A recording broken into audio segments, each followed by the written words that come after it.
wanna, I can't hear you either, so. You should Oh, I be. can. Uh-oh.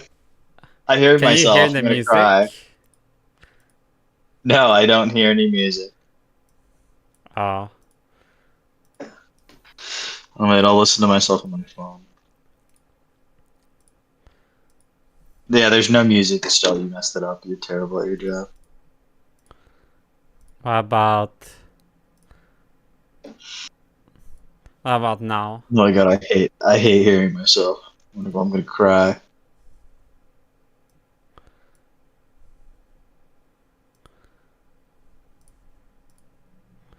No, I hear no music, Estelle. Ah, okay. Yeah. Stop. Don't bother. Yeah, don't bother. Don't bother. We're audible. That's all that matters. We're hashtag audible. Yeah, I need to figure Um, out because it's not appearing in the yeah. audio sources. Uh, Well, Estelle, just remember that we're audible, and that's actually today's sponsor. mm-hmm. Uh, okay. So now that we know that the stream's working, um, point of order. Point of Mm-hmm. order. Um, I am probably not going to be doing a "We Have Never Been Modern" reading. Okay, I know we did one of those. We're doing one of those. Jody, a friend of the stream, was going over it. Is going over it in another server, in the server called the Quarantine Collective. Um, and I forget what time and day that is because I left the QC Mm-hmm. again. But I'll probably be attending those. And it just I I much rather have that. I much rather have that.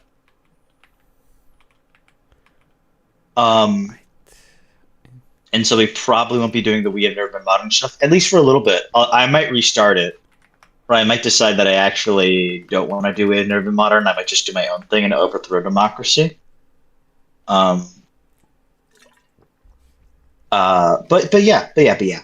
Um, second note. Uh, I don't have access to my desktop. I am on my phone right now. Um, and I have my PDFs and stuff on a laptop, but it cannot run the stream. I'm like 99% certain that it cannot run the stream. I might try, but it's probably not going to go too well, so I really don't want to. Um, I also don't want to for a whole bunch of other reasons, like I don't have a mic stand. And oh wait, no, I could just use my headphones. I could just use my headphones. Yeah, But that sounds I just fine. it's a lot of work. I'm not even sure if it will work. There's a chance it would be super laggy and stuff like that. And so we'll try this out. I'll probably do a test soon. Now that I'm hashtag back. But for the near future, Estelle might not be always talking, but Estelle here, my Trusty my assistant. amazing partner in crime. Yeah, did you say my busty assistant? Is that what you Tru- said? Trusty assistant. You can. Okay. Yeah, but yeah, Estelle, my trusty assistant, will be helping me with streaming. Um, which obviously I really appreciate. Um, second, well, no, well, not second. Third thing. Um, I'm writing some stuff, and I have to clean it up a bit, but I've written quite a bit, and I'm going to post it. Um, I have to clean it up a lot. A lot of the stuff I literally just when I write, okay, guys, I just write and I don't make any corrections and I don't go over it. I just write and I just write whatever I think at the time, and I clean it up later. It's a problem for later me. Uh, Fourth thing, also, I'm doing a lot of reading. Um, my situation isn't the best, but I've wanted to do a lot of reading for things. One of the readings that I'm hoping to get up that probably won't be streamed, but maybe I could decide that it will be, is I really want to do a Factish Gods live stream. I really want to do that. I would really love to do that. I think it would be amazing. I think it would be spectacular. Um, but that might just be a reading group in a server. Maybe not my server. I might do it in the QC or somewhere else. But we might be doing. We are going. There's going to be a Factors Gods reading. Just guys, I have to read like so much stuff. Oh, sorry, I don't have to. I want to read a whole bunch of stuff for it, and I'm basically going to be going through all of the references. And so that's going to take some time to organize and get all set up, especially with my condition, lately. And then final thing, um, I want Estelle to stream again, and so to encourage her to stream, me and Estelle are going to start a new channel together. We're going to be starting a new channel together. Yeah. Um, and yeah, originally this was going to go on that channel, but there were some technical difficulties, and so it won't. Be- Um, because I should have created the channel earlier than today. yeah, yeah, that's true. Um, uh, uh, and Estelle. Oh, also, by the way, pull up the bad paper. Oh, This isn't yeah. the bad paper. The paper you're seeing right now isn't the bad paper.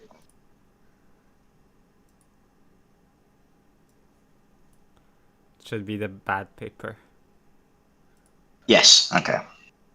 So, this guy, a person I know who may not be a president and might be a president of a day of the week. Linked this, and he was like, "Oh, this looks kind of interesting." And I didn't have high hopes. Most critiques written by men of Bruno Latour are awful because most of the critiques by men are usually people in analytic philosophy who have no engagement with post-colonial studies or feminist studies or like literally anything that is actually that is going to be really a substantive critique of Latour's work, and it's going to be and that isn't to say that there can't be good stuff, but I haven't seen any. Most of it is Alan Sokol tier stuff, and this paper might actually be worse than Alan Sokol's paper. And I'm going through it. This is going to take some time, maybe like a month, maybe less, depending on how quickly I can do it, how quickly I can gather everything. Mhm. But I'm going to be doing a stream going fucking over this paper and how it not just misunderstands Latour, but how the ways it actually misrepresents what Latour is doing, making it into something it isn't. He isn't doing, and he isn't saying. But that's another story. That's a story for another time. And yeah.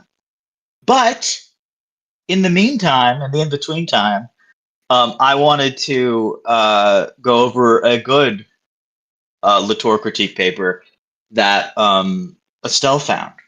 Estelle, my co-host, found. This one. This This one, yes. this called Fabricating the Truth About Bruno Latour in brackets S by Yeah. David Inglis and uh, pardon my Spanish uh, or uh, or my I think it might my be. accent. I think she might be Italian. Oh yeah, Anna Marie Almila. Uh, I'm not sure though. I she works at she wait, might be Spanish, but I don't she know. might be Portuguese actually. Yeah, she might be Spanish or Portuguese. I know she works at an Italian university. I was looking up stuff, but that doesn't mean she's Italian, obviously, because David Ingles works at a Finnish university. Um, yeah, but yeah, Hmm. I'm going to start us off, and we're not going to read the abstract.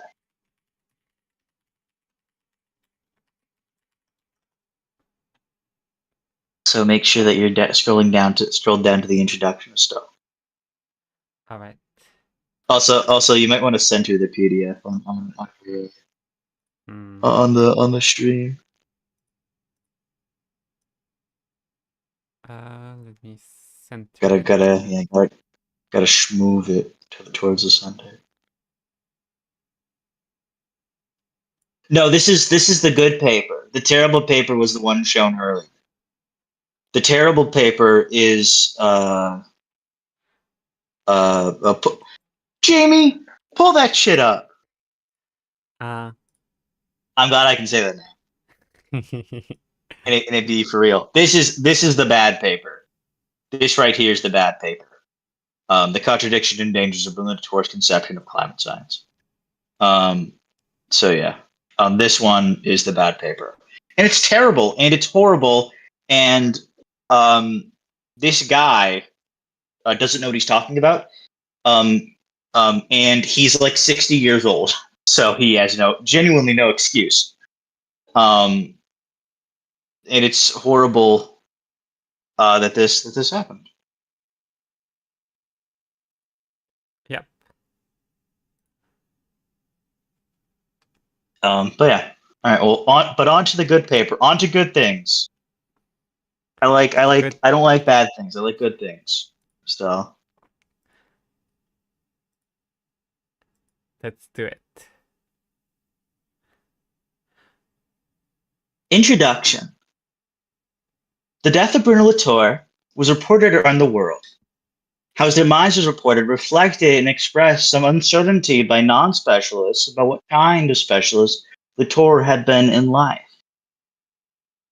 For example, the Guardian newspaper reported the event as the passing away of an important and influential French philosopher and anthropologist, but Sorry. not Wait. sociologist.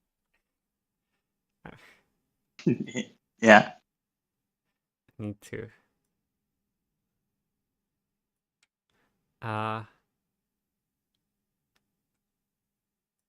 Okay. This way. Okay. Uh, what are you saying? Particular person to? Curious. What are you responding to? I'll just continue reading until I wait until. All right. I'm gonna read. The death of Bruno Latour was reported around the world.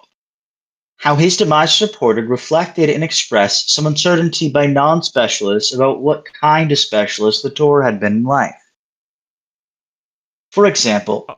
the Guardian Oh. newspaper reported the event as the passing away of an important and influential French philosopher and anthropologist, but not sociologist. Latour easily could have been given that description too.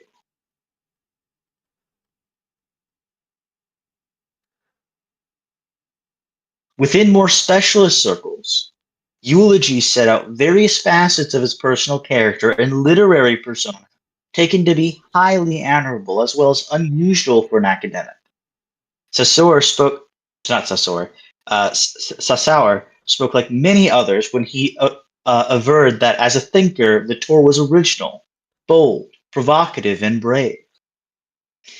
There were few in the halls of academia of the academy who matched his disregard for institutional authorities and personal courage to say what's on his mind, playing simultaneously the court gesture and the contrarian polemicist. That's true. He does. He is a jokester, but he is also a contrarian. Serious, sir.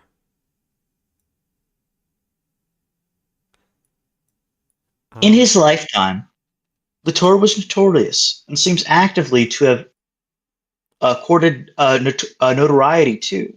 In particular, his provocations about the nature of the practice of the natural sciences and about the characteristics of the institution of science drew him wide attention from 1980s onwards. His attacks on what he represented as the outdated ways of thinking of one of his apparent home disciplines, sociology, drew as much ire as admiration from those under his intellectual assault.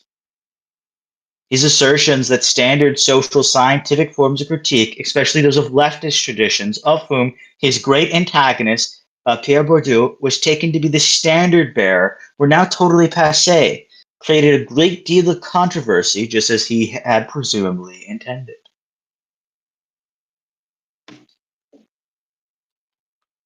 One might even say Latoris. Yeah. Yeah.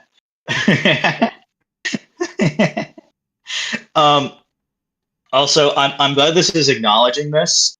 Yeah, Latour fucking spat with fucking Bordeaux. Um, it was very funny. They had a famous exchange. I think I read the paper on my channel. But for those of you who weren't there for that, um, uh, Ava Kaufman wrote something to Latour because she had interviewed him when he was alive and stuff like that. Um, but Pierre Bourdieu apparently, because Latour was from a fairly wealthy background, Bourdieu said that he would make nothing of himself as a philosopher. He would like literally do nothing and contribute nothing. Um, and this was like during a time where like it does seem like Latour had like great respect for him for Bourdieu as a philosopher. So it's very fun. It was very that's very fun. All right. mm, I can read the next paragraph. You can do that. Ah, I can. Uh,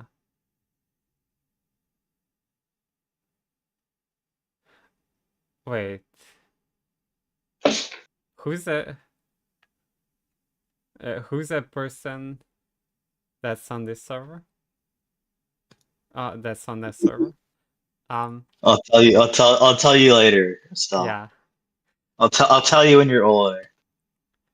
Running through most, if not all, of Latour's various interventions and provocations aimed at what he took to be stultifying forms of academic and intellectual orthodoxy, was a concern with the nature of truth, whether emphasizing how science fabricates its facts or in having to deal with uncomfortable similarities between that sort of analysis and the attacks on the allegedly fraudulent nature of climate science by right-wing climate skeptics, or in presenting the societal basis of standard forms of social critique as fictitious.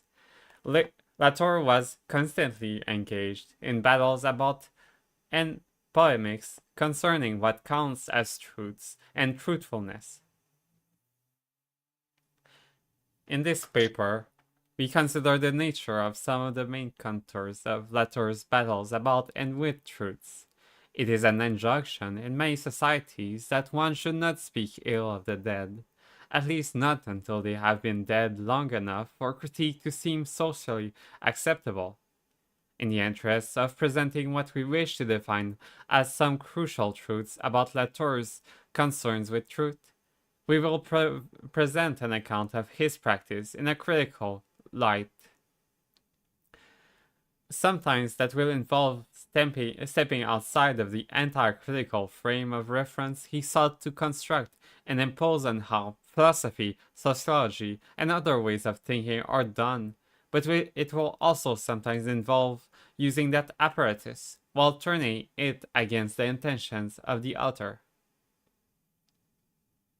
Yes. I'm really okay. I'm actually yeah. Um, Estelle sent me photos of this, and this seemed like I became very excited. I became very excited for this very quickly.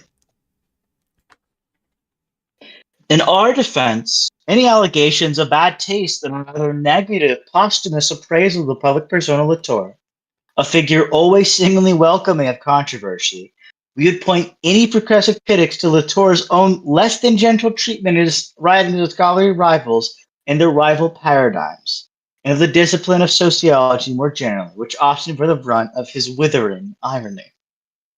Yeah, Latour would be a fan of this. Yeah. When Estelle was showing me stuff about this picture, the one thing I thought of was if anything, Latour would have been delighted by the by something like this.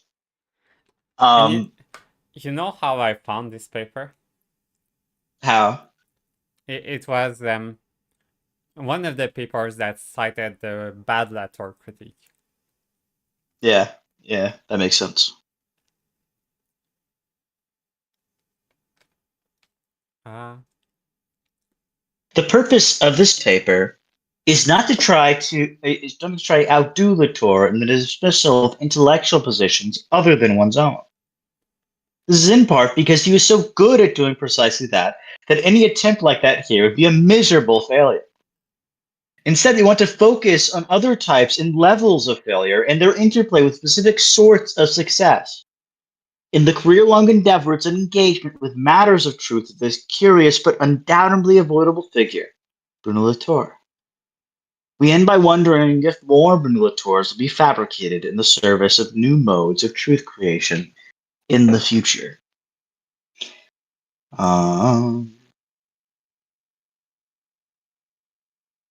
Interesting. Oh, they're gonna shite Bruno Latour in pieces. Oh my god, hmm. that's Yeah. awesome. Have you read it? No, I need to. It seems really good. The author Henning Schmidgen actually had an interview with Punished Felix of all people. Oh, really? Yes, and I have to listen to it. I still haven't. I still haven't. But yes. You got an interview. Um, so very interesting. Yeah. Oh, and by the way, people who listen to this stream, if you're hearing, I hope you're not hearing any Discord notifications, but the way I've set it up, it shouldn't happen. Uh, and I I'm tested hearing all your before. Discord notifications and stuff. You're hearing my network Yeah, Discord notifications? I hear it all the time. Well, right now, do you hear them? Yeah, all of them. Every single one of I'm not. them. I'm Are you? just You're I'm just yanking. I'm just pulling I'm my just chain. yanking your chain. Yeah. Yeah. All right. 2. Bruno Latour. An overview. Born into a well-to-do winemaking family in Burgundy, Latour's early studies traversed theology and philosophy. He wrote many works, and on many different but overlapping topics. Starting out as an analyst of life in laboratories, he then become a commentator on how science is achieved and how facts are made. He also became a leading expert on how technologies should be understood, as well as a master stylist of how to write about such matters, including having non-human accents talk in the pages of his work as much as the humans did. In tandem with various collaborators, Latour developed the key terms of actor network theory, an enterprise he subsequently felt should have been given another and more accurate name. This formed the basis of his endeavors to reassemble how sociology and more general social science was done. He advocated that Gabriel Tarde replace Émile Durkheim as the foundational figure of sociology. There were also some forays into the analysis of domains beyond science and technology, notably the institutions of law. Something interesting to note. In reassembling the social, despite very clearly talking about how he wishes more people took from Tard, um, he also says that he also wishes more people took from Durkheim as well. That if along with a few others like Weber, and a few others, and that it was like one of like the tragedies of it all in reassembling the social.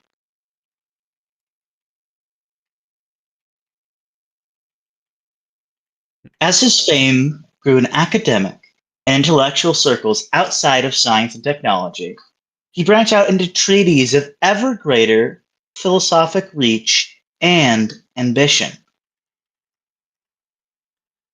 These brought him further influence throughout the social sciences, perhaps most notably political science, and into the humanities. In the last stages of his career, he concerned himself with vexed issues of climate change and the role and status of climate science. This trajectory culminated in reflections on the nature of life on the planet, as captured in James Lovelock's formulation of Gaia. He was still writing provocative commentaries on the state of the world and the future until shortly before he died. Yeah. Something like super important, by the way.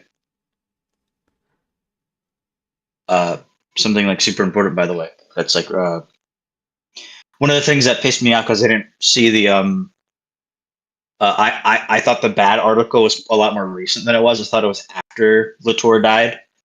Um, I thought the article was critiquing Latour's book. Was going to be critiquing Latour's book. If we lose the earth, we lose our souls. Which is like the book got published in French. It got translated in English finally in 2054, but it was published in French like literally like the day after he died. And it was him basically, you know, uh, crying out to Christians to take care of the earth and stuff like that. Because Latour is kind of important. But he was a Catholic. He was a Catholic. Wait, he wished that more people took from Weber? I think so. Well, wait, did he? Yes. Yeah. Um, I think Latour is probably talking about extremely specific things that were left behind, uh, that he wishes were taken from. I can get the line very easily. But before I do that, while I'm getting that up, I'll read a little bit more. Mm-hmm. A markedly controversial figure throughout his working life, his thought was always in the process of making and remaking.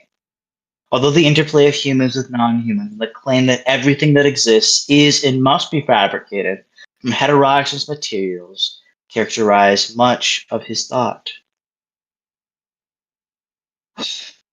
Oh my God, Antoine Hinian. Oh, and also Bernard Latour in pieces again. Yeah. His work was implicitly sustained by a Catholic faith that some of his peers found disconcerting. His claims as to how science worked drew criticism from both natural scientists, who worried it undermined the truth-making capacities of the sciences, and from some fellow social scientists who disliked his many trenchant appraisals of their standard ways of thinking. 22. Oh, okay, I know what it says. Yeah. And then also referencing Kenyan again. Wait. Okay. There's a wordplay in there because um, when we say something that's not very like, let's say, not very kosher, um, in French we would say pas très catholique, which would mean not very Catholic, uh, or not very conventional. Um, and uh, Natalie Einhich wrote une sociologie très catholique. So it's a very kosher uh, sociology, or a very Catholic one. That's fun. Also, the quote, by the way, just for serious. Um, I'm convinced that if sociology had inherited more from Tard, not to mention Comte, Spencer, Durkheim, and Weber, it could have been an even more relevant discipline. It's not like they didn't take from any of these people. I think Latour is just kind of saying that uh, uh, he wishes more was done. Hmm. Um, Even the people who like Durkheim, he criticizes or he critiques in like a lot of his work. Comte doesn't really come up. Neither does Weber really. Though I actually wonder if there's some stuff there, but yeah, yeah. All right. Nonetheless, his influence on the social sciences has been undeniable.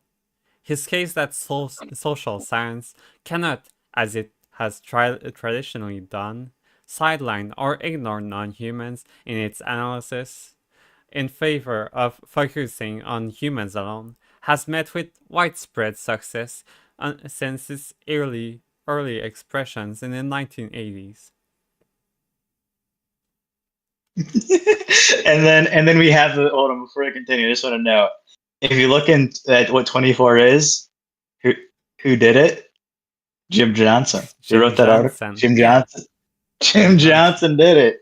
It was Uh, so funny that Jody was confused. Jody was like, "Oh, like this, yeah." I think I thought I found the right article, but it's actually published by like this guy named Jim Johnson, and I'm like, "That's awesome. That's awesome." I didn't. I great. Slim Jim, as we call him. Yeah. At, at the time of his death, Latour had become one of the Western world's most famous intellectuals. In some rankings, his work was more cited than that of such figures as Marx and Heidegger, luminaries whose reputations had long outlasted their physical demises. Recipient of various prestigious international prizes and multiple honorary doctorates, one might have said that Latour had achieved a very high level of consecration in multiple overlapping and globe-spanning academic fields. Is that true? That the I wonder what specifically it is. There must be some specific thing that Latour was in the rankings of, because I'm like that feels very strange that Hmm. the Latour be higher than Marx. Perhaps in, like, I don't know, open papers? Let's see. The thing that gets cited is a Philip. link, so maybe I can just copy the link. No, wait, can I not copy things in this version? You can, but you have to be Control V and Control C while you're selecting it. I Okay, th- let's see. There we go. Did you right? Yeah, it did. Let's see. What's this?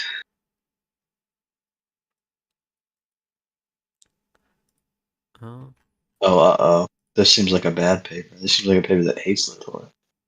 perhaps I guess I guess this isn't what I wanted. they I guess this actually isn't what I wanted. they use a lot Uh, of papers that from people that hate Latour. many people hate Latour. Yeah, many people are saying this. Yeah, I'll figure that out later. Yeah. 3. Fabricating Latour. Given his deep aversion to such Bourdieu-inspired talk as we just now shifted into, we could say that if Latour could still speak to us directly, then to be consistent with his own injunctions against such sociologizing, he would have to forbid us to speak that way of him, or indeed of anyone else. Instead, he presumably would have to tell us to think about him in terms of being a fabrication, just as all other entities in the world are fabrications. He presumably would have to advise us to regard Latour as a node in a network, or rather multiple intersecting networks, as an entity made up of many parts, as an assemblage of human and non-human elements, a thing made up of flesh and blood and of literary texts, among other things. It's such a beautiful way to talk about him. Yeah, he would. Uh, Yeah. uh, I do just want to say, um, I don't feel like this is like inaccurate at all in how Latour um, would want to be taken. It's a Um, great homage to Latour, I feel like. yeah, uh, yeah. In some of his later work, he self-presented not as an independent monadic entity, such as long-withstanding Western figures of the thinker or the intellectual, but as a holobiont, just one entity in a network of interpenetrating allies. I have no clue what the fuck that was. I think that might have been thunder, but I'm not sure. Hmm. It might also be fireworks. Yeah.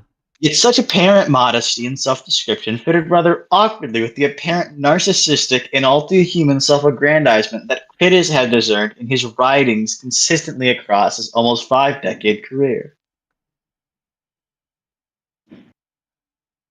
Okay, I think those are fireworks. They're too consistent. I hope you guys can't hear that. I think I heard one. Yeah, it's fucking scary. It fucking spooked me. Yeah, it must be. Um, And more. then 29. Just for what 29 is. Surely you are joking, Monsieur Latour. Uh, And then who? science, technology, and human values. And then And then look. David Blower's anti-Latour. And then look who is there. And then Philip Staminovic. That's his name. That's his name. Contradictions That and dangers from Latour's conception of climate science. they misspell it throughout uh, this work. Yes, just like me. You see, I literally the only difference between me and them is I use a K instead of a C Hmm. at the end. Yeah. Uh, Yeah. he he's Also, actually uh, he's actually called also, Milinkovic. I I definitely don't agree. I definitely don't disagree. Potentially, uh, depending on what they mean, um, I can see what they're talking about. Latour alters in his work from um, being extremely apologetic to to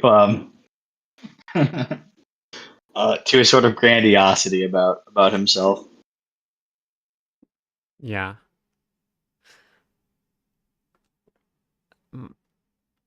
Moreover, any description by Latour of Latour and his successes, academic and intellectual, would perhaps be somewhat too Hobbesian for comfort.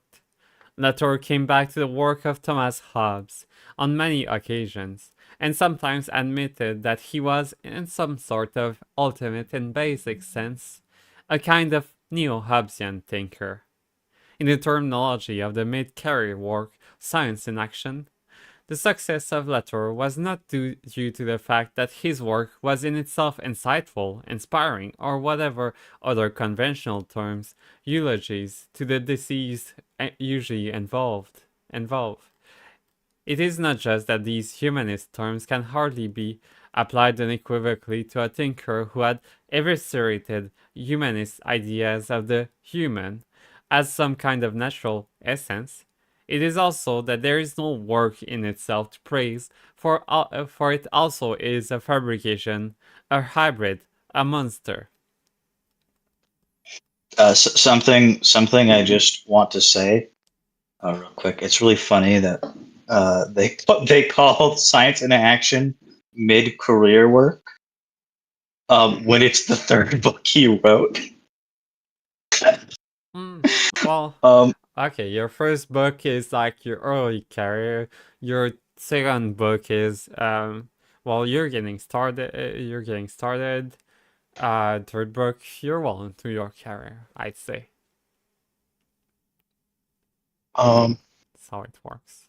okay, well, not for okay. Well, the problem is not for Latour because Latour like wrote way too fucking much.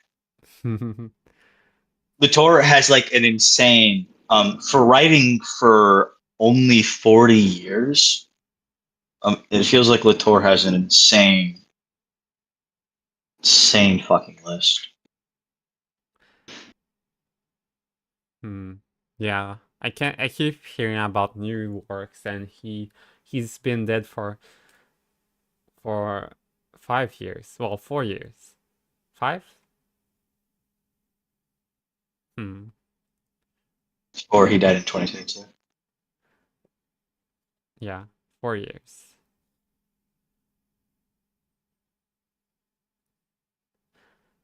Um. Okay, serious. Latour with all of his papers and stuff. Okay, I'm pretty sure wrote more than Marx. Okay, I'm gonna be super honest. Latour Marx. has like a million papers. Marx wrote a lot of articles in journals. Okay, To maybe they're comparable. Maybe that's the real reason why Latour was anti-Marxist. Was anti-Marx he was because he was like, jealous. oh, this guy's fucking trying to write more than me. This guy tried to write more than me, but I fucking can't have that. Oh, I'm alive. And that's why Latour wrote so much. I can read more. He's dead.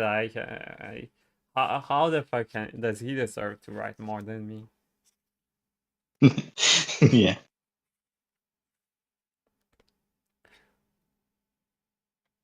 As identified by Amsterdamska's scathing but certainly quite amusing critique of that mid-career work, the neo-Hobbesian logic must play out like this. A Latourian account of Latour's success must see it resting on the fact that the actant Latour had mustered into networks enough allies fighting in his/its cause to subordinate other actants that might contest that vision. The actant Latour's network had developed such that he had become an obligatory passing point for certain sort of activities. In this case, initially doing science studies, and then, as the networks enlarged and strengthened, doing sociology, and then ultimately any sort of social science, or indeed any kind of thinking whatsoever. The dominance and consequent unavoidability of the actant Latour as a spokesperson for and interpreter of multiple other entities, culminating in the whole planet itself in the guise of Gaia, was not in this actant's own terms, because his interpreting and his spokespersonship were any good or not, or as possessing deep levels of truth value or not. This is obviously a naive and outdated way to think about anything, according to Latour. Instead, enough other actants had created enough networks to impose the actant Latour, such as to make him slash it completely unavoidable in any location when where social science is a relevant term. Wow. Yes. This is all totally fair. By the way, I do just wanna say that this is all totally fair. This is, I think, if Latour was if Latour's writing about himself, um, from his own stance, this is how he would have to write about himself. Yeah. Um, And this this Seven this coverage would be this would like, be it. see, it's not about him being true. He's not saying true things. See, even Yeah. the people who like him say he's not saying true things. Latour's anti-Marxism is his worst quality. Marxism, the anti-fetishist claim. I was kind of being tongue in cheek calling Latour an anti-Marxist. Latour isn't really anti-Marxist, um, which is why Latour worked with a lot of Marxists. Um, uh, but Latour wanted to go past Marx. He didn't want to. He didn't really care for Marx all that much. He didn't really care for keeping Marx for anything other than very specific things. He was like, we can let's go. We can do better. Marx is old and dead, in with the new blood. Yeah. In more humanistic terminology, which we are otherwise told by Latour not to use, Latour came to have friends, a lot of friends and allies, both known to him and unknown, who made huge numbers of other humans think he was great, or at least made him seem unignorable for the purposes of doing social science. Whether his writing was brilliant or gobbledygook does not matter, according to his own testament. The networks in which Latour operated and was formed had over the years worked such as to impose him on the world. There is no point in subjecting such a situation to critique, which would reveal the reasons for such a state of affairs. This is partly because critique is old fashioned and misplaced, and also because all you need to know is already there on the surface for all to see. If we offer this sort of Latourian account of Latour and his/its success, we rather perversely must end up agreeing with the Latour-style implication that was voiced by Amsterdamska. No matter how bad or good we may think his writing is, ultimately it does not really matter. The goodness and truthfulness of it has been fabricated successfully enough, enough of the relevant audience have so far accepted the fabrication in order to give it a lot of traction. Some of the most influential actants, those most able to make a difference, such as editors at leading publishing houses, who were involved in the fabrication of that audience itself, were very willing to participate in the creation of the actant called the Great Latour. This is really good. I'm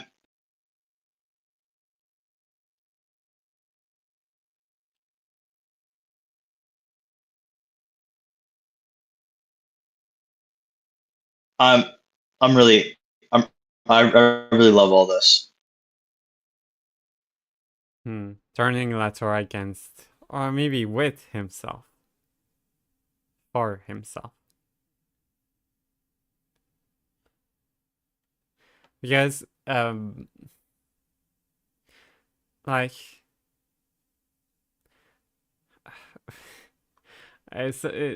more positivists would shoot themselves in, like, or like, I've talked about it before, just now. Yeah, yeah. Also, I just Suri says I disagree with him on that one. I heart Marx. Latour did too. I don't want to say. Um, I think there's very few people that Latour didn't. Um,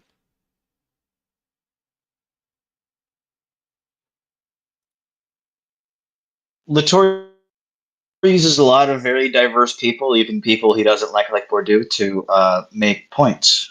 To make his points. Um, uh, Latour doesn't. I don't think Latour would ever agree with leaving behind Marx entirely, but um, it's just. I don't think Latour thought Marx was suitable for most of his project. Which I don't. I haven't read Marx, so I don't really care. I don't really know. Mm-hmm. Um, I don't really know if that's true. Um, and also, Latour generally didn't like citing people who were dead. Latour very clearly makes use of Nietzsche, makes use of Deleuze. They don't like ever get cited though. Like Deleuze died really recently. I'm two. Deleuze might have died. When did Deleuze die? In Deleuze. in 80s, I think, or in the 90s. In check. Yeah, yeah. Deleuze died like when that, but Latour still didn't want to use him. Yeah, Latour had a more. Latour had a very specific. Latour cited very specific people. Is kind of like the big thing.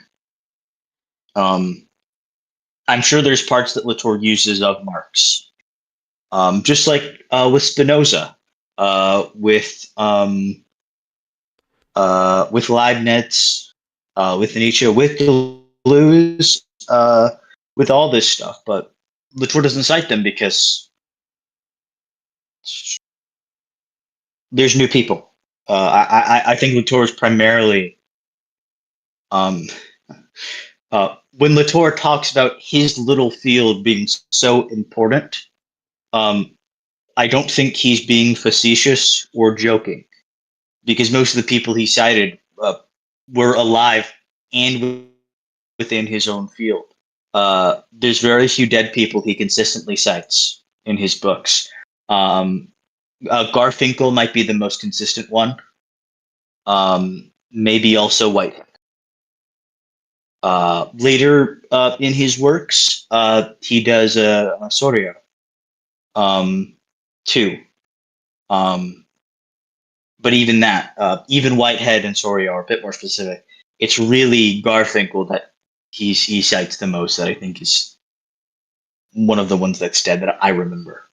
Because the other ones are always fairly recent. They're fairly that they were alive at the time at least, and they were working in his field.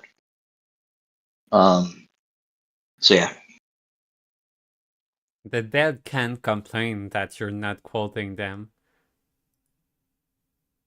exactly. The living can. Yeah, that's the perspective I choose to adopt. That's why he doesn't.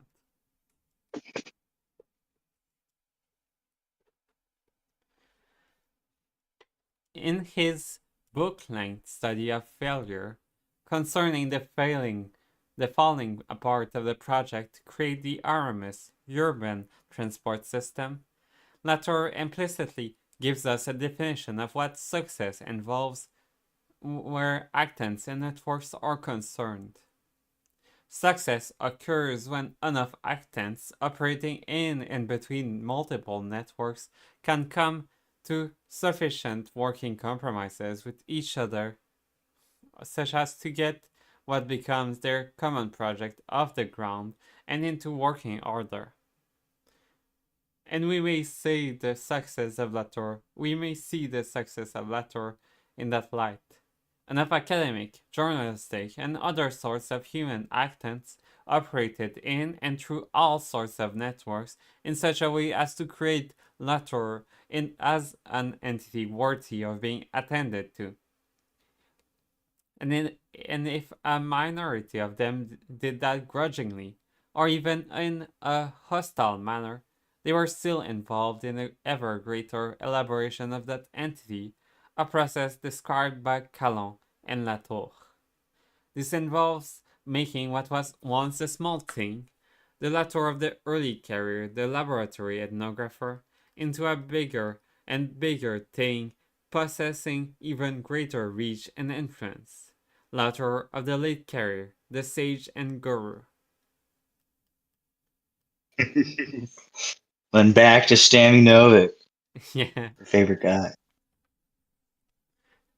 Or to put it in another Latourian way, the more the entity Latour was thought worthy of attack, the more it grew in stature and significance, until the early critics felt that the monster was seriously out of control, like the monster of Frankenstein, the story of which Latour liked to recall frequently.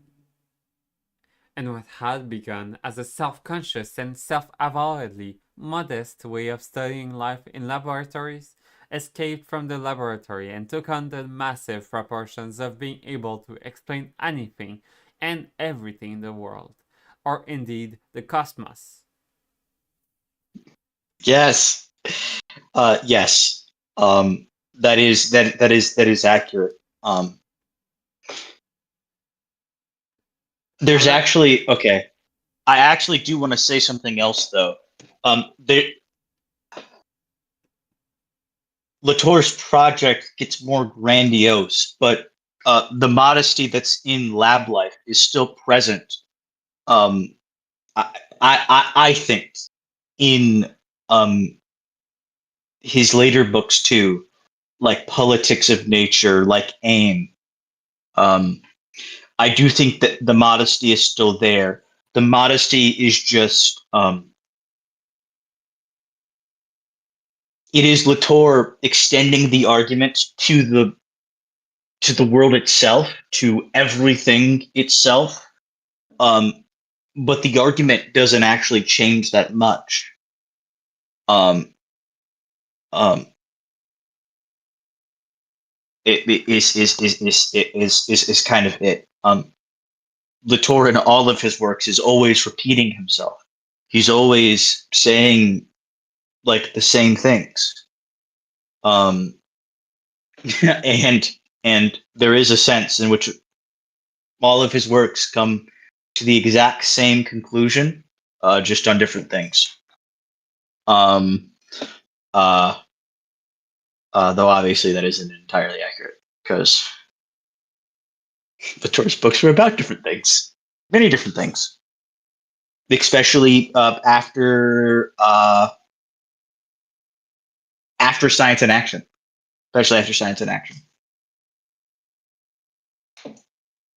hmm, I wonder if hmm, had the like seeing the bigger things. I know that like ecology wasn't such a big topic in the times of Deleuze. I wonder if he had lived uh, through the 2000s, would he have written about it more? Hmm. Perhaps that wasn't Maybe. his thing. Lazarus' thing, field of interest, didn't didn't really touch that much on art. I know that we've read uh, Factish Gods. The last chapter is To be almost art. fair, that kind of isn't true. Mm-hmm. Um, okay, I didn't realize how much Latour stuff actually did touch art. Uh, but like, the interesting thing about Stemanovik's paper is is I didn't realize how artsy Latour was. But Latour does have a whole bunch of stuff on art. I'm pretty sure He helped with a whole bunch of exhibitions and stuff like that. Yeah, Uh, his I don't think his writings ever specifically some of them do. So I don't want to say that. Some of them do. Some of them are specifically about art, how art works, how it functions. He does have pieces on it, but a lot of that is kind of I think a lot of that was work that was never formally published and is sadly probably lost because there's no recording of it. It would be very. I'm very interested. I wish I could have seen some of the things that Latour put together. I don't think that you can see the exhibition Iconoclash that Latour along with Weibull put yeah. together, which is really sad because Iconoclash, the book, is amazing. It seems amazing.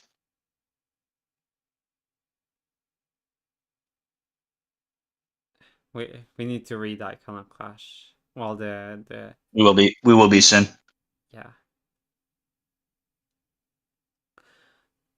Any judgment that Latour ultimately became too grand, too certain of his own intellectual powers, too quick to play the girl.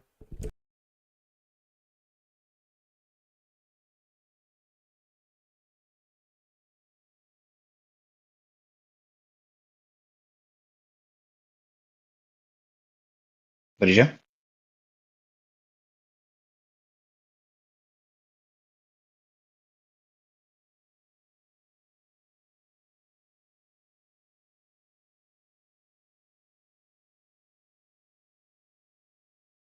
Yep. We can still hear you, Estelle. Maybe we can't still hear you. Maybe we can't hear you. That actually isn't true. Ninja, can you hear Estelle? Can you hear Estelle talking? You might need to reset the output or the input. Wrong thing. Good thing. Okay, should Yeah, be good now. Estelle wouldn't ghost. Yeah. Okay, now you should be able to hear me, right? Yeah. I don't know. Let me turn on my audio. Let me turn on my audio speak. Speak. Yeah, I'm yeah, I can. speaking. I can. Yeah, I can. Okay. I Uh, literally got it just in time before I was gonna miss it. So yeah. yeah. As long as I don't move anything, should be fine now. Yeah. Let me start again, since any judgment that Latour ultimately became too grand, too certain of his own intellectual powers, too quick to plead the guru, too overconfident in a belief that he had vanquished his rivals, would be made outside the systems of terms that Latour himself set up. But if we step back inside that conceptual universe again, we would have to say that the entity Latour is, in his/its own terms, a fabrication. In its own terms, it is empathically,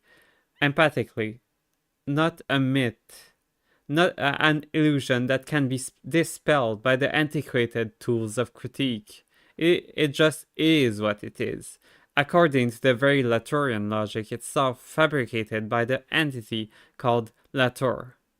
So, the implication goes, let us just leave it alone and admire it if we wish. And we must admire it, even if we did not like it. For surely it was such a mighty accent that bestrode the whole world, or at least the part of it that can pay attention to French philosophizing. And that's why we have Estelle here, because Estelle's French, and she's also philosophizing. Sometimes. Yeah, this is a really I I don't know. I don't have much to say right now, other than saying Latour would agree.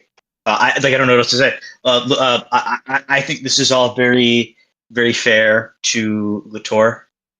Um, not just sorry, fair is the wrong word. I think this shows a remarkable understanding of Latour and his work. Like all of this, like what all of this is saying, what all of this is getting at the way it's all set up, how they're setting up Latour in his own terms, as if he's now the object of study, in his own way of doing things, in his own methodology. It is beautiful, and it I can't find anything. I can't find anything wrong with it. Yeah. I can't find anything wrong with the way they're doing it. Um, and so yeah, And like yeah, the truth, there's like maybe strange if you're Socratic or a Platonician, like um yeah, insistence on not appearance but um not really trying to explain unseen things. yeah. um Lator is what he was, what he was, is what he is. Like there is, or for that matter, any other system, any other there's uh not as long as you describe enough, you don't need to explain. You don't need to Yeah. explain Lator.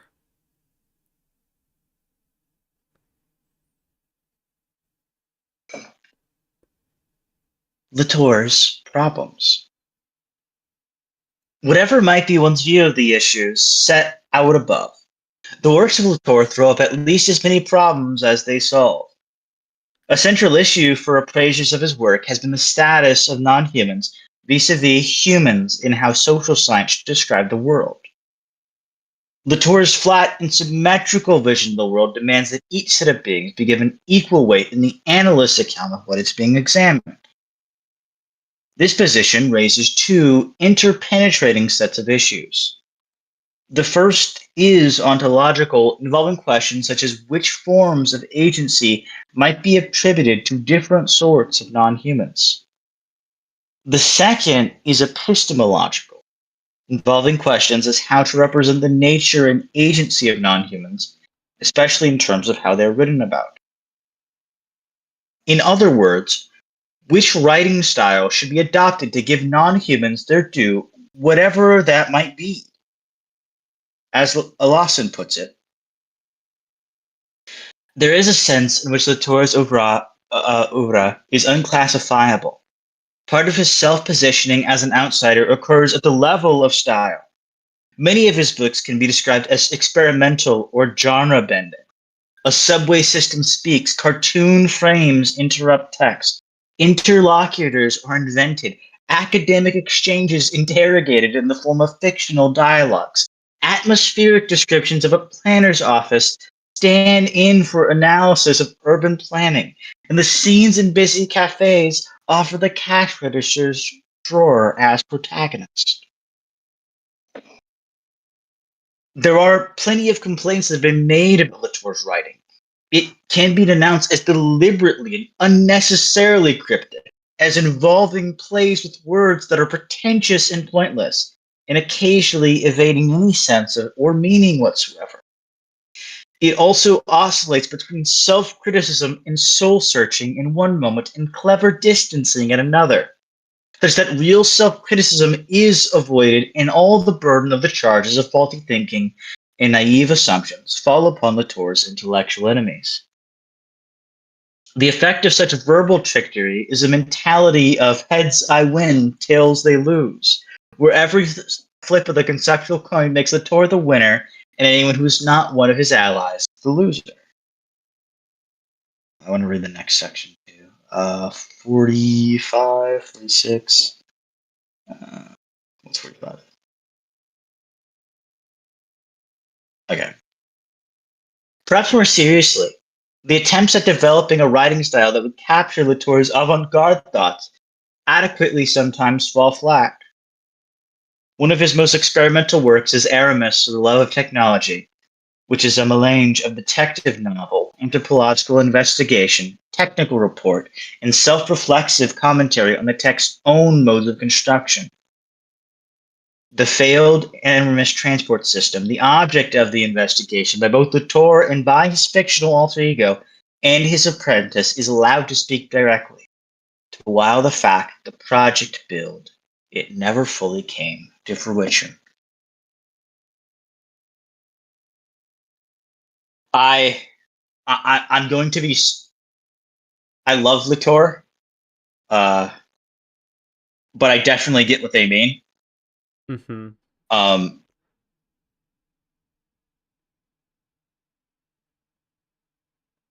the problem is that even if he didn't write so pretentiously, and in a sense, that's what gave it its beauty, um, because it was kind of clever in a lot of ways. But I definitely do understand what they mean. Between the idea that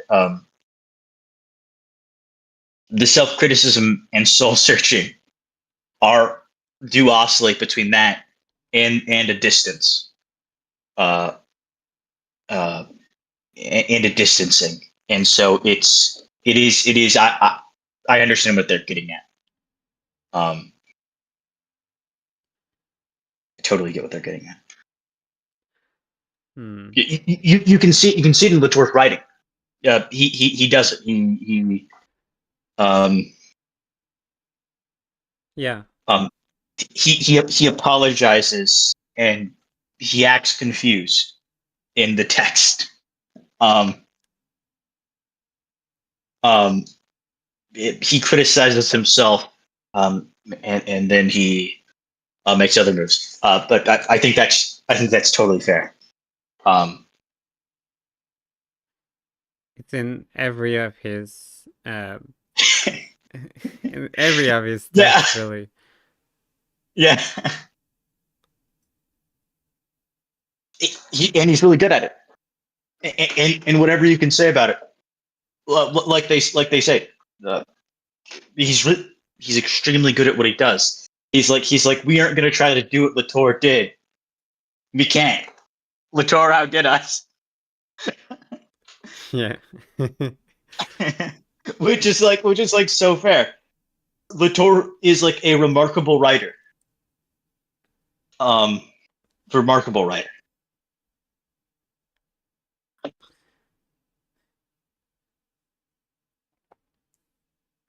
Even the sympathetic readers, Laurier and Philo, worry that a text which is meant to allow for the presence of multiple points of view of both different humans and various kinds of non-humans is actually arranged by Latour, the author's dictator, such that the reader can only read the book in one way, and that is the way that Latour predetermined it to be. So much for openness and polyvocality when Latour's voice is the one that ventriloquizes and all the participants and imposes its singular vision in the manner of the most controlling and most substantively and stylistically conventional of social scientific tests. As Dustin notes, when reading such writings, on closer inspection of the text, the reader just finds more and more Latour. Not a mercurial and messy assemblage, but a stable and precise replica. For all the elaborate rhetorical showmanship aimed at defeating and destroying the conventions of academia, the whole enterprise is ultimately propped up by the very modern figure of the individual subject.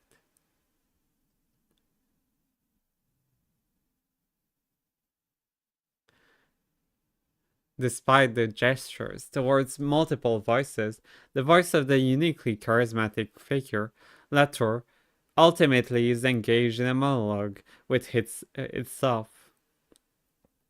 In the same book, the human actors are deliberately presented in one-dimensional ways, in order to put them on an equal footing with the non-humans who are also given voices.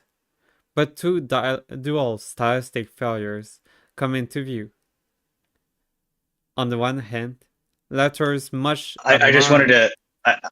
Yeah. I just want to say something real quick. Um, I think this is very fair, but I kind of think I disagree with what they're saying. I'll just I don't think what they're saying. I disagree with the with what they're getting out of that. Um,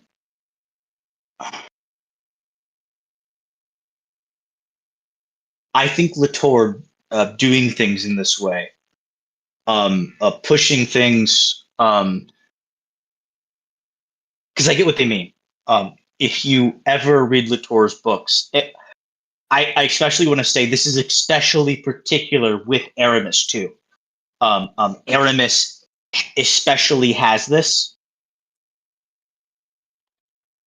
They're right. Um, uh,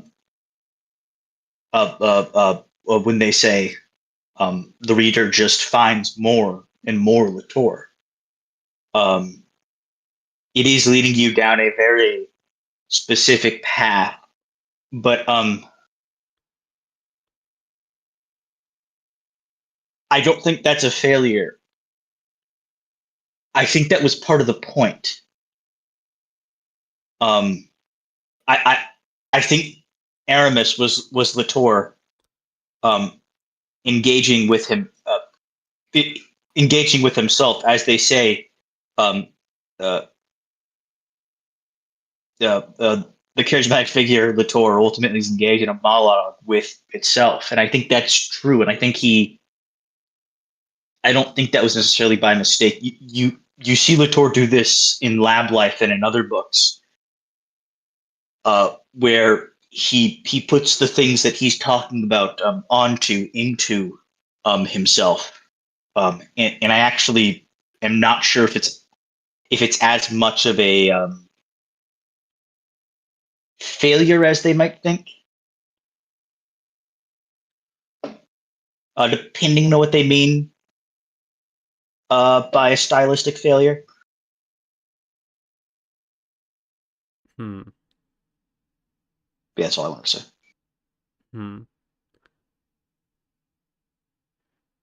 And there's a point to what he's doing. Um, yeah, kind of. Yeah.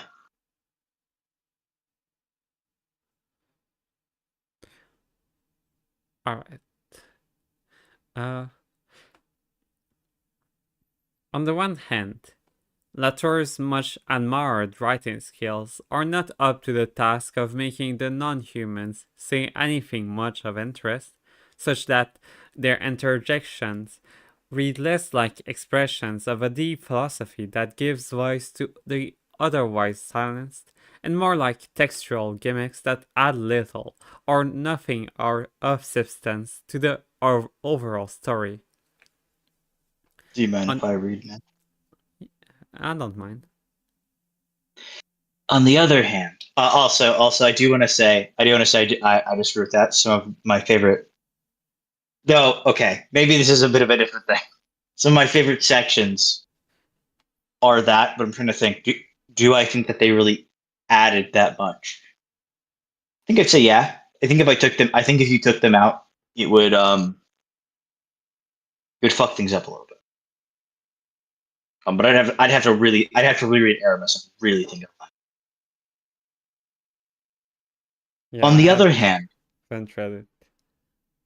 Yeah. yeah. On the other hand, the deliberately flat rendering of the human informants whom Latour had interviewed means they are brought down to the level of the dully rendered non-humans. Laurier and Philo wondered if this is a necessarily stylistic price to be paid for equalizing the treatment of humans and non-humans. But another possibility is that Latour has failed to bring non-humans up to the level of humans, who could have been presented in rich ethnographical detail, but in fact were not. Presumably, any attempt to sketch the habitus and anthropological context of the humans involved in the Eris project would have taken the book about the project too close to conventional social science in general, and made it too dangerously close to the approach of the great rival in the Parisian intellectual field, Bordeaux. Such concepts as habitus had to be avoided at all cost. The price to be paid was a much more one-dimensional textual rendering of humans than was necessary. I, if there's one thing I actually really do agree with, I actually do think it might be this. Um, uh,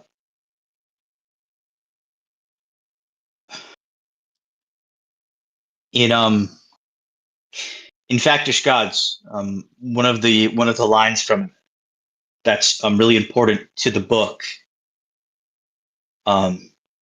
is if I'm putting um,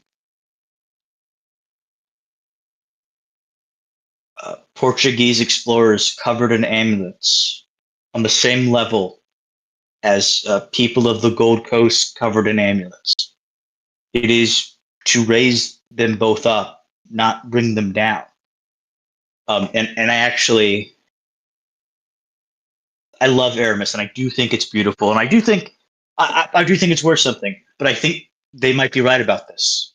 That Latour, that there was actually a way he did fail, in that he didn't bring them both up, which I think, yeah, Mm-hmm. yeah, Yeah. Might it might be something he improved on later on. yeah, and I actually wonder if that's why his style changed. I actually wonder how much of his later work, because right now, they're primarily they're focusing on his earlier stuff. What because you'll do it. This is like this is also, I think, pre-Factish Gods. Interestingly enough. Yeah. Um, sorry, pre Petite Reflexions, whatever the rest of the name is. And this text? No, Oh, you're talking about Aramis. yeah. Yeah. Aramis is it was before Factish Gods, I believe. Yeah. Sorry, the first essay, Factish Gods, which is also Factish Gods, but different Factish Gods. In this case, Latour did not go far enough in writing about non-humans in a way that might have brought them up to the level of richly described humans. Conversely, sometimes Latour, in the eyes of his critics, went too far, especially in regard to the claims he made for his ideas. Much of the criticism his mid and late Courtier work received stems from its apparently overreaching nature. The terms he used to describe scientific practice and technological practice had not been sold by Latour as the necessary and only way properly to examine such mega entities as global capitalism, and critique of his work would have been much gentler than they were. The violence of some criticism derives from the perception of Latour's overselling of his core ideas.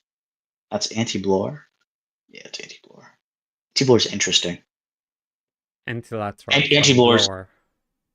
Anti-Bloor is a good Anti-Latour is a good critique. I don't think I agree with it, but it's good. And then there's Lesson, Neoliberalism for Polite Company. Bruno Latour's pseudo-materialist coup. Yeah. Yeah, I wonder what that is. I'll probably look at it sometime. Yeah. Critiques such as Lawson discern a mismatch between terms and methods that can describe certain sorts of things, primarily the connections created between specific humans and non-humans, preeminently machines, and the much more complex realities that the critics insisted cannot be reduced to the simple human non-human actors Latour dissolves them into. The systematic and contradictory and exploitative nature of global capitalism cannot be understood as if it is just seen as a series of interaction between financial traders and computer networks, as Latour seems to say it can. The very long-standing concept of social classes, of exploiters and exploited, is thereby eviscerated in any critical sense of what capitalism is and how it can be transformed to political action is nullified. Might be something that Deleuze does better than Latour in this case. Yeah. This is. I do want to say. Okay. Yeah, Latour is really bad on this stuff specifically. I don't know about his later works. I haven't read anything post. I haven't read Politics of Nature, which might get into this. I'm sorry, I haven't read Pandora, and I haven't read some other stuff. And I haven't read most stuff after reassembling the social. So there's a chance Latour got better, but if there's anything that I think Latour, there are very much issues that Latour has. I do need to uh, I don't want to just. Latour doesn't need to be jerked off. He's dead. Mm-hmm. Um, he did what he did, and he did some stuff that I think really good. But he did also fail in a lot of ways, I think, at certain things. I do think he didn't go far enough, and I'm actually a lot of the thinkers that I love who handle Latour are people working in places like this, using Latour, taking him to these places, um, manipulating him, fabricating other Latours to do this, and I really appreciate it. Yeah.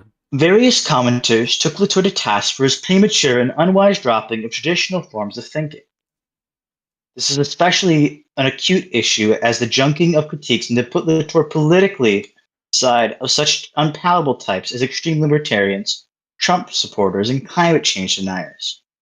No wonder then that some critics on the left regarded Latour as little more than an apologist for the neoliberal world order, created supposedly hard-headed but actually very conservative understandings of the world, and its most popular avatars, the likes of Mark Zuckerberg and Elon Musk, could happily sign up to.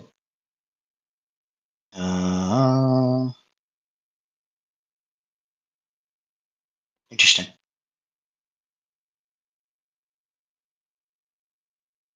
I do want to say, even though obviously I don't take Latour in this way, I kind of get it. Yeah. I totally get why these might be critiques made about Latour. Um,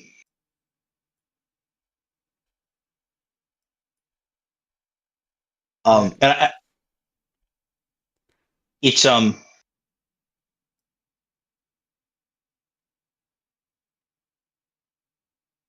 that's all I want to say. they're kind of bad critiques to me, but I do understand. It really depends on what they're using and how they're using it. But I think they're fair. I think they are a bit fair. Sometimes.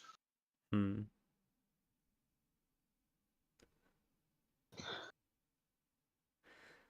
Latour beyond criticism. Latour beyond criticism? That sort of leftist critique was predictable and inevitable, although in our opinion also convincing, and could be rebutted by Latour if he bothered to listen, which seems doubtful, simply by his repeating that it was yet another iteration of outdated and tired modes of standard social science critique.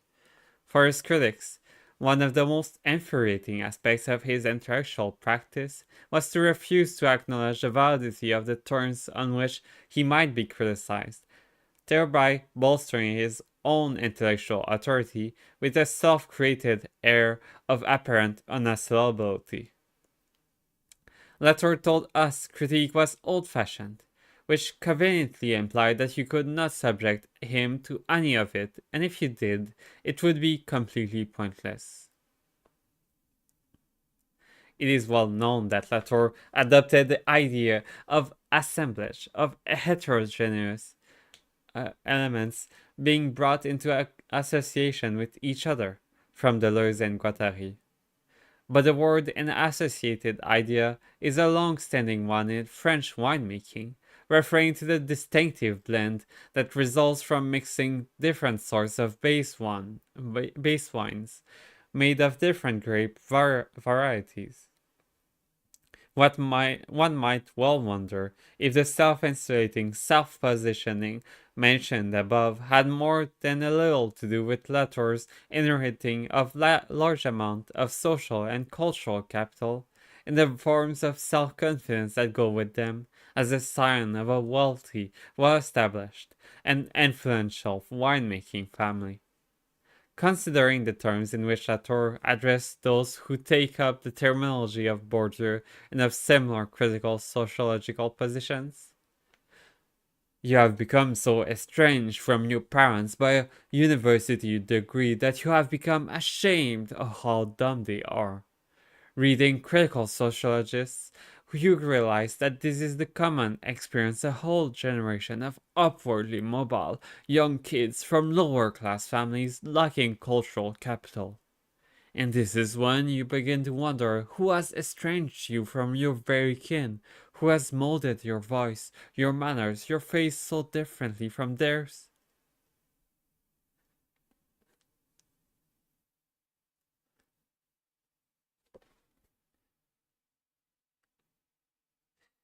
Hmm. One might imagine the highly cultivated and deeply reactionary owner of a great winemaking operation in the heart of France dismissing the thoughts and practices of upwardly social mobile parvenus from the lower classes in similar terms.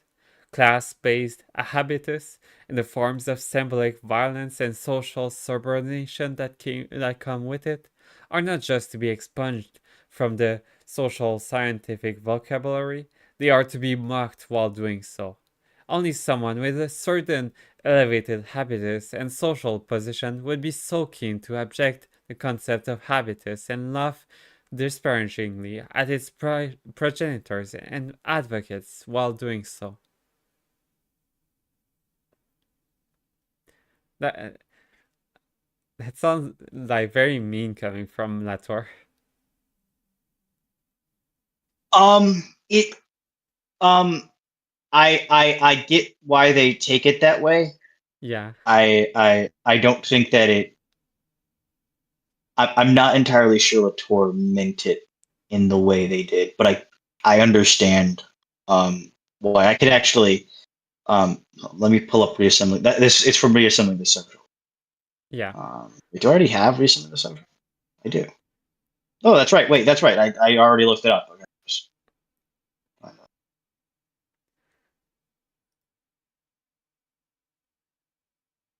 Oh my god. It becomes so strange. I should find it.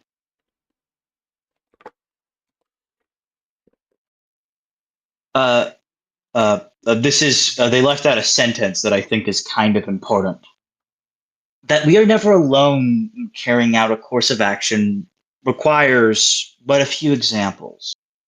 For instance, you have become so estranged from your parents by a university degree that you have become ashamed of how dumb they are.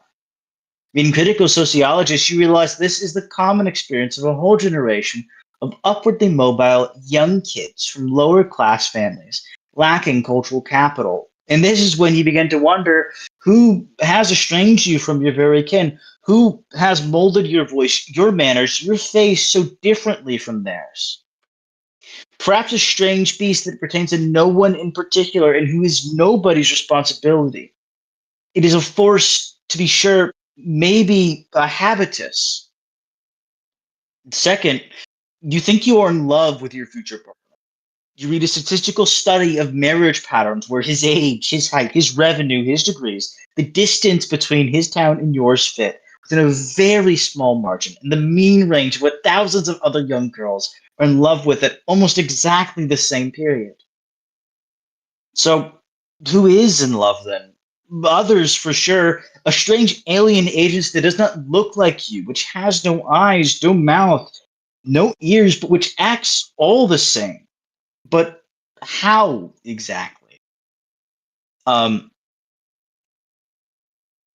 I understand, and I think they're kind of playing with something a little bit. Yes. I'm not actually sure if they're entire. I think they're actually playing with the fabrication of the tour a little bit with this, because I totally understand where they're coming from, because it does sound neat. When you just say that, uh, but what the tour is getting at, um, I, I don't think I don't think Latour's rejecting.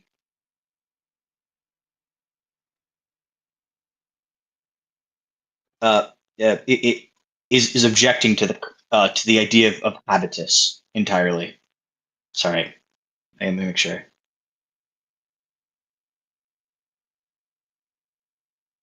Yeah, yeah.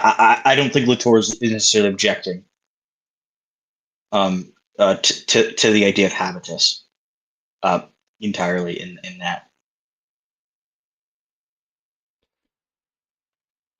Hmm. Yeah. I think the next paragraph brings more precision to what they're saying, Yeah. Okay. to where they're getting at. Yeah. Yeah. Yeah. Yeah.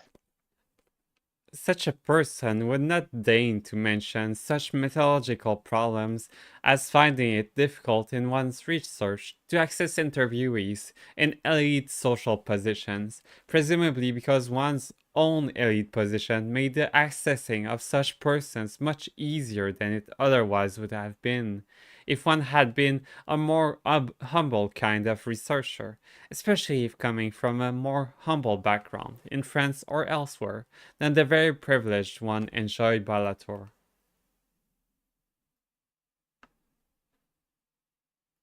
Yeah. Yeah. Yeah.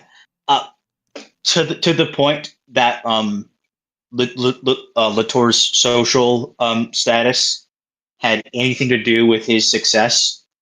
Uh, I do. Obviously, I think it's fair. I actually okay.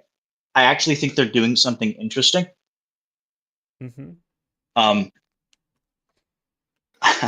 I think in each section they are refabricating Latour. Um, uh, I'm actually almost certain of it. Uh, based on one what the title is, but two what they've said, and I think all of it is remarkably wonderfully done. Even with even the parts I disagree with, Yeah. even the parts I disagree with, um, it is beautifully and remarkably done. And I don't know, I like it's really hard to say anything else about this text besides talking about the stuff I disagree with and a little bit why, but also why I think it's kind of important because I actually do think hmm, I I actually do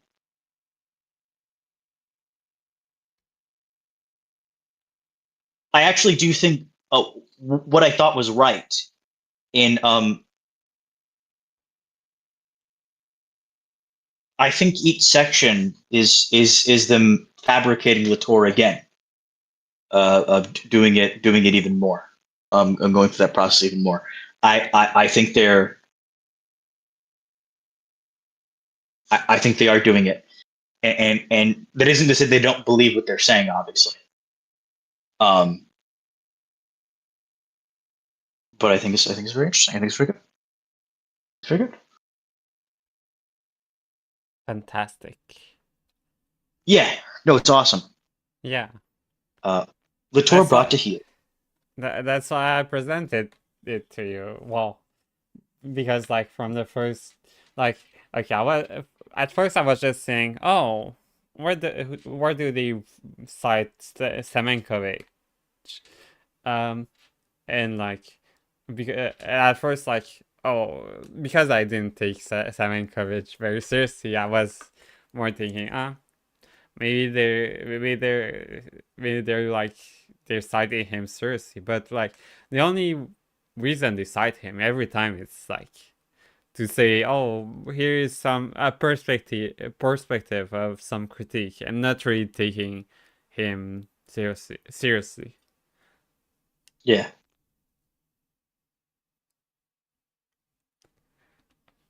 Latour brought to heel.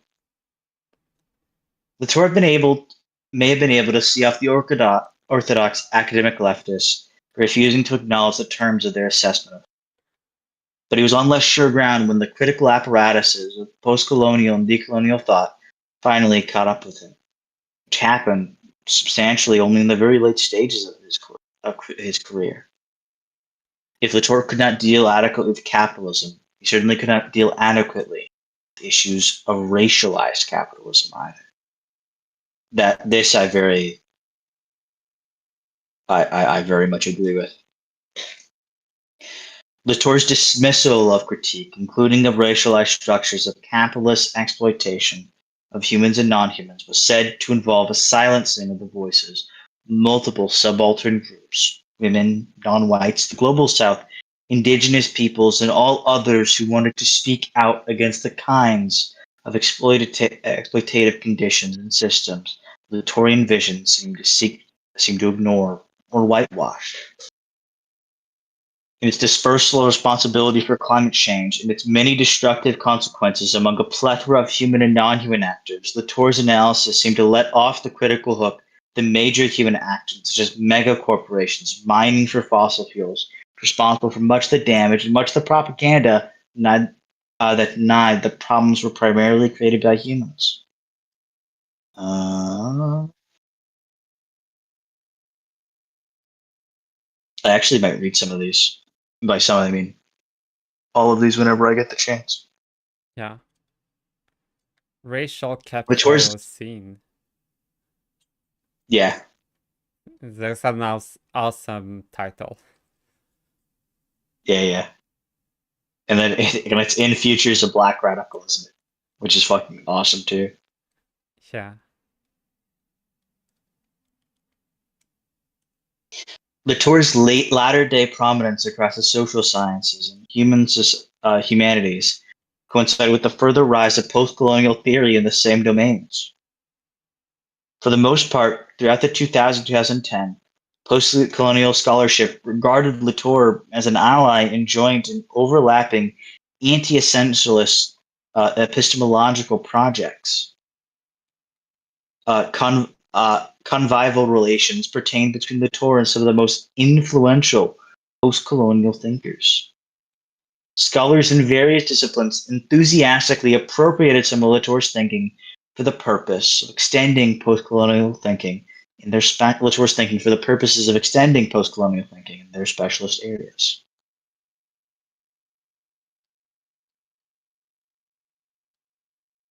You can read. Presumably, the possibility of postcolonial critique being exactly of the sort that Latour had claimed had run out of steam did not occur to them. This contradiction came more to the fore in Latour's last few years. The tone from postcolonial circles in appraisal of Latour started to change, and the critical voices that had already spoken some years before came more to predominate in the debate. Now, Latour wasn't seen not to have gone far enough in his attempt to equalize the epistemic status of humans and non-humans, while seemingly silencing or occluding the more marginal sorts of both. Far from being a champion of the marginalized, Latour was increasingly seen as one of their epistemological oppressors. In a widely cited piece, the indigenous scholar Zoe Todd expressed her disgusted wonderment at sitting in a high-profile keynote lecture by Latour on his late career theme of climate change.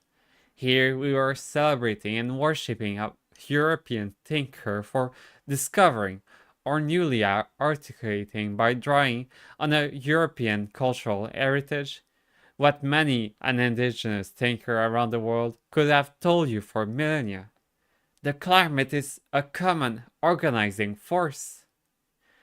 Todd's negative reaction was perhaps less to Latour as such than to how the mostly white, certainly privileged audience seemed uncritically to lap up the Gnostic sayings of the great Latour. This was a human actant who by now in the 2010s had become, in his own terms, an obligatory passing point and reference point for talking about climate change, and an unavoidable spokesperson for Gaia herself. Success indeed, even if at least one other human actant in that room on that day was irritated by that success.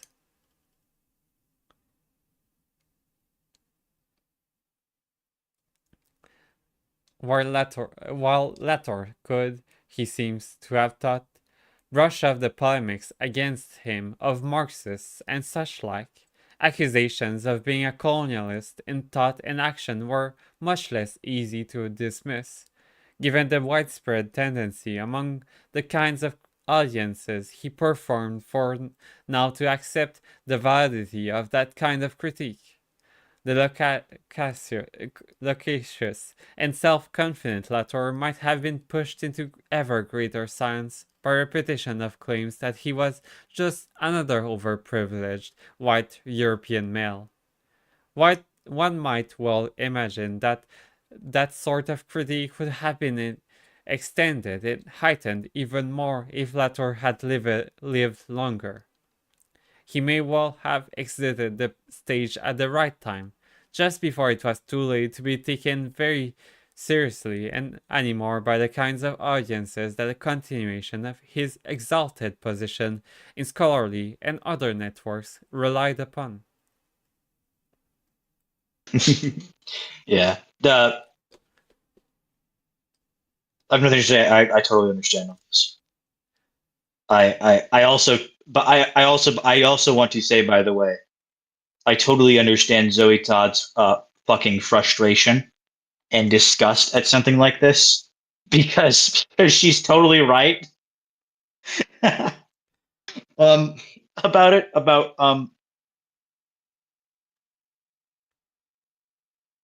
Hmm. the tour. This specific thing wasn't new. What was it? Wasn't a new way of talking about things. It was just the way that was. Um, uh, I'm going to say silenced by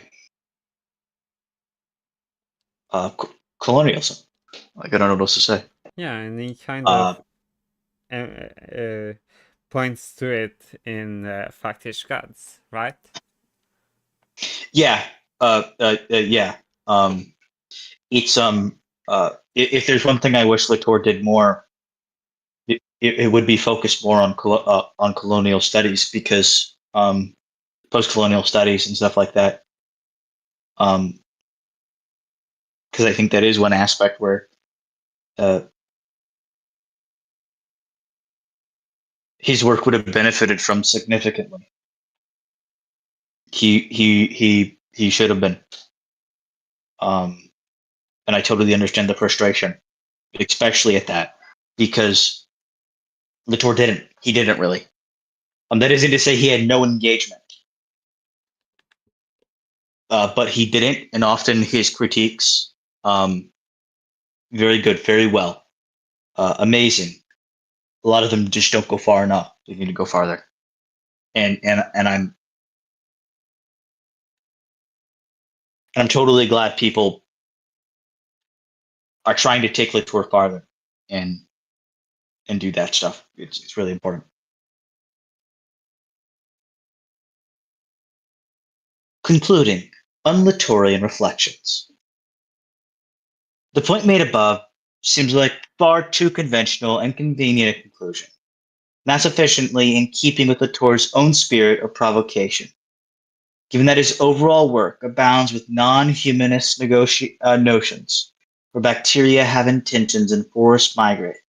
And given that the later work flourishes various sorts of mystical notions, why should anyone accept the conventional terms of an academic journal article that operates in part as an intellectual obituary, a tech which usually and mostly waves the deceased off to another place, in which it is assumed they are not going to return?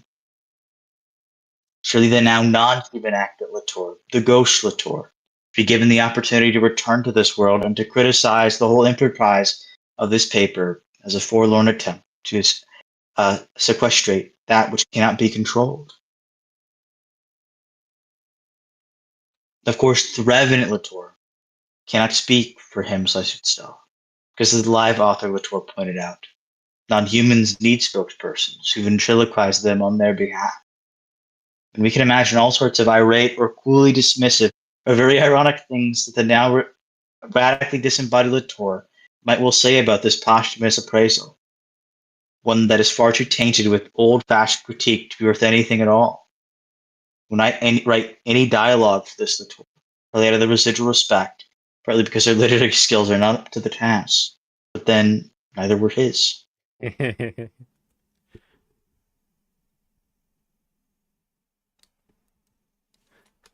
Mm. Yeah. The,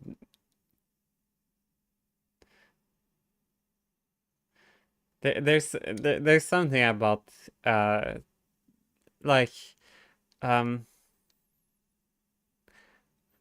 how could Latour have done otherwise at this point? Um, now and now he's dead. Um, Yeah, there there's nothing more to that this this Latour could do now. yeah.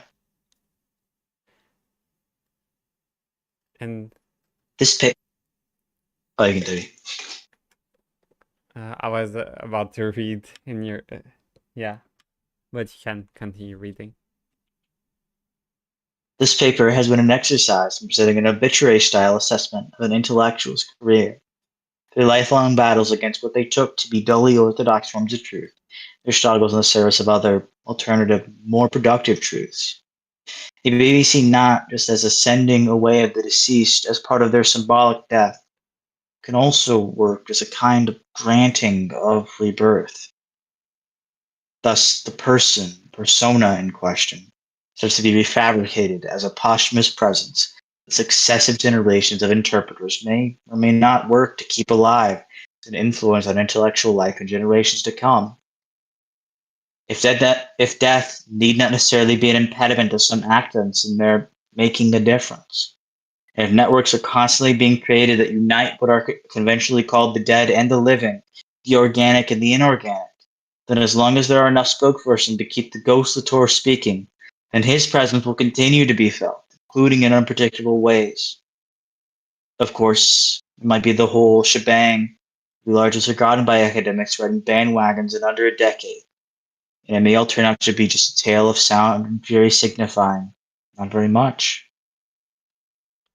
Alternatively, it may be that, as the days of one Latour end, the days of other Latours are only just beginning, and various other truths will come in time, be fabricated in, through, and under their names. Yeah, it's really beautiful. Like at the same time It's being fucking really critical. good. Yeah. Yeah, Uh, I'm. at this, I'm. This was an amazing paper. I genuinely uh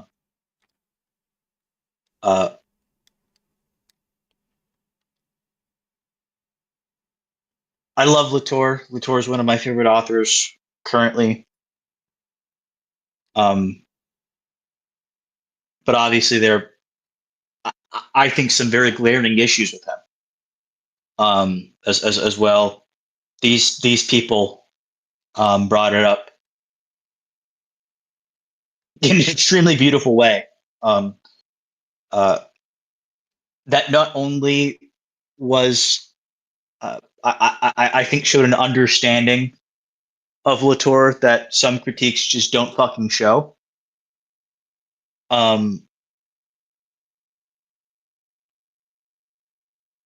but also was extremely faithful to his own work in the way they presented it. Um, so yeah, this is very good. Who are those new letters? I am excited. I can voice the new Latours. I'll do it. Um, but yeah. Uh, Yeah. if you don't have anything to say, and if no one else has anything to say in the chat, well, let's go. Let's end stream. Let's thank you Ninja everyone. says Ninja says by far a lot better than what we have seen before this. Yes, yes. Yeah. It makes me happy that some people are willing to do something with Lazar. Continue Yeah. some things. Yeah. Even if it is to do away with Kotor. Yeah. Yeah, in a certain sense, or do away with a Latour. Because that's what his project implicated at the end of the day. Yeah, yeah.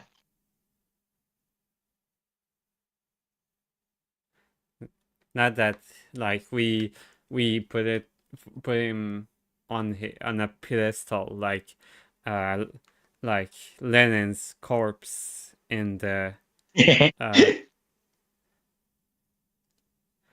oh, hello Pippa. Nice seeing you Hello. again. You just hit us at the end. This is a very Yeah. beautiful thing. If you should potentially, if you want later, watch back the stream. It's very awesome.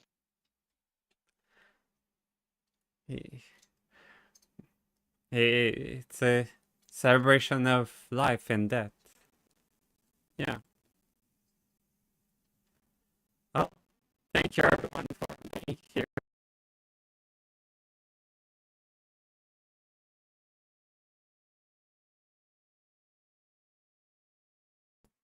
Uh, and Tell me when you ended the stream.